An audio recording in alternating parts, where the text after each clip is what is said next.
Hello, trading is closed on September 20th, 2017. I didn't have a directional call for today, and it turned out to be all right because we closed essentially unchanged. Looked for a pattern with an early low, with an early high, which we got. The pattern tends to rally into the close, which we got, but this high is higher than this high, is higher than this high. It's a negative pattern unless we gap up and take out this high promptly. It shouldn't be that hard to do if it's the market's intention to go higher, but if we don't take this out early, it's a very negative pattern. For tomorrow, I look for a pattern with an early high. Doesn't mean we don't gap down or drop right from the open, but it should be the pattern with the early high, and then Friday the pattern with the early low. During the day, MEJT gave a few signals. They've all been satisfied. Here it said sell, said that rally's false. We got the retrace, said the drop was false. Here's the target printed here. We're just over it, so we closed to the resistance area. I think tomorrow's open is going to tell the tale. There's a number of reasons why this resistance area could hold, but when you've hit against it this many times, there's always a chance for the market to ignore all the reasons and go higher. So if we go higher, I think it's most likely we gap up over these highs.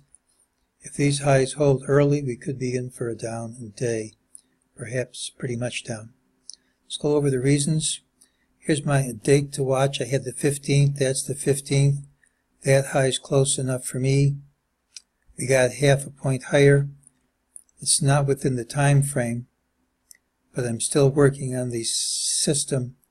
And if that high holds within half a point, it might turn out to be enough. For right now, anyone who went short at this high isn't really too badly off. Tomorrow's Rosh Hashanah, 57.78. There's an old market saying sell Rosh Hashanah and buy Yom Kippur.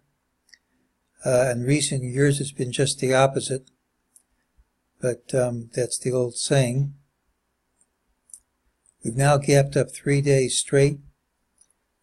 We have nothing to show for it. Here's the high of the first gap up. We couldn't close over it, so we've hit a series of new highs and can't hold them. It's a negative pattern, but it's invalidated if we go over these highs early. If it doesn't happen early, I wouldn't expect it at all. Here's your diamond on stilts. Here's your stilt. Here's your stilt. Half a diamond's enough.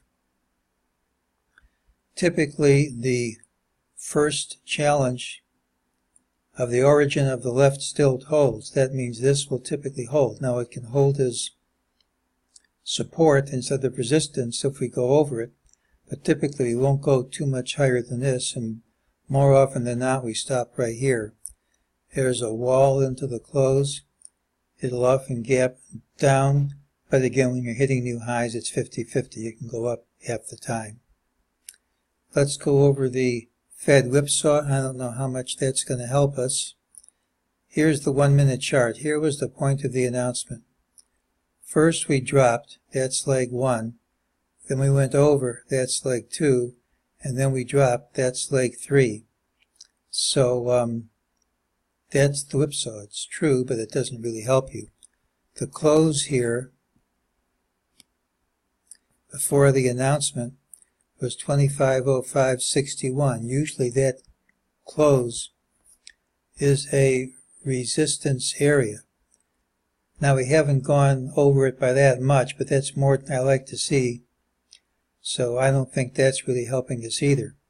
And the last thing that Fed whipsaw tells us is that the first move after the announcement usually telegraphs the next major move. Well, the first move after the announcement was to drop. It didn't drop by much, but it dropped. I don't know if that'll work either, but that's what the announcement says. So we're at a critical stage here. When you hit against this level so many times, there's always the chance that you break through. And if you break through, all the things I've said oh, this wave count, it isn't going to amount to much, it means you've overcome resistance. But if this holds, there's a lot of reasons to think it will, none of which are absolute locks. If this holds, and particularly once we trade under this low, it has enough to be the start of a big move down. So tomorrow's open I look to be critical. Here's the resistance area. We haven't broken through in 3 tries. Most of the time we're not going to get a fourth gap up. And the gap up over this high is what we need to continue rallying higher.